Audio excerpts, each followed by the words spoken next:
Նախորդ երկու բանախոսները ձեզ մեղադրեցին ամենատարբեր բաների մեջ, սկսենք Հայկ Մամիջանյանից, պարոն Ալեքսանյան, ես ներողություն եմ խնդրում, ինքը ձեզ ասաց, որ դուք սուտ եք խոսել երեք ազգային ժողովի ամբիոնից, Բայդենի եւ Սարգսյանի հետ կապված այդ հայտարարության մասին, եւ նաեւ Քրիստինե Վարդանյանը որևէ կերպ չընդունեց, որ երեկվա լարվածության պատճառը Իշխան Սաղաթելյանի պահվածքն էր։ Խնդրեմ մեկնաբանեք։ Շատ շնորհակալ եմ հարցի համար, պարոն Մամիջանյանը իրականում փոքրինչ սեթևեթել է, ասելով թե ես եմ սուտ խոսել, որտեվ ես չեմ խոսել ազգային ժողովի ամբիոնից։ Ես ազգային ժողովի ամբիոնից ցուցադրել եմ տեսանյութ, որտեղ խոսում է Ջո Բայդենը, հետո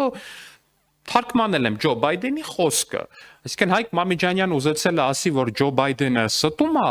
իսկ Սերժ Սարգսյանը որպես ճշմարտության մի յուրահատուկ մարտիկ, մի սամուրայ ճշմարտության, ասում է ճշմարտությունը։ Օրինակ այն Սերժ Սարգսյանը, որը երրորդ անգամ, եթե հիշում եք, պիտի չառաջադրվեր հանրապետության նախագահի կամ վարչապետի պաշտոն։ Այդ Սերժ Սարգսյանը ճիշտ է ասում, իսկ ԱՄՆ փոխնախագահ Ջո Բայդենը ստել է։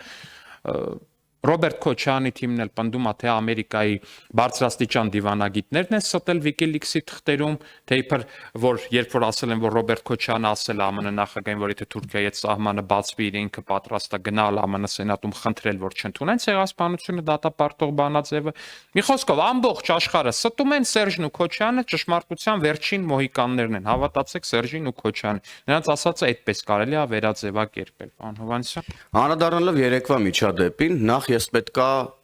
ցավով արձանագրեմ, որ երեկվա միջադեպից հետո գրեթե բոլոր լրատվականները, ինչու եմ ասում գրեթե բոլոր, որովհետև շատ քիչ լրատվականներ գտա, որոնք ճիշտն էին գրել,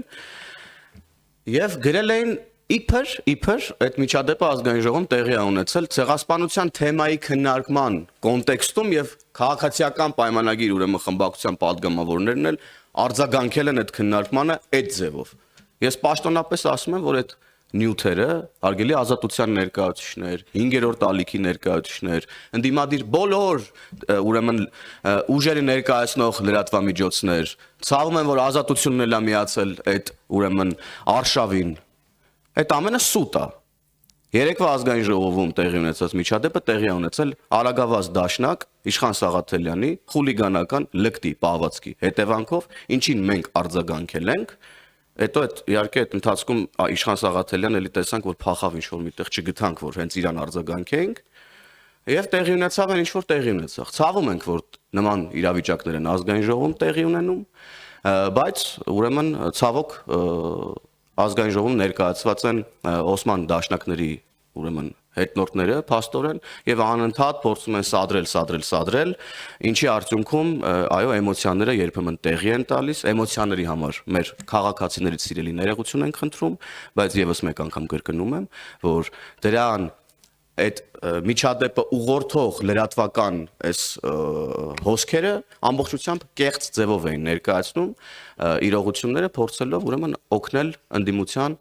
կեղծ եւ կեղտոտ թեզերին։ Շնորհակալ եմ։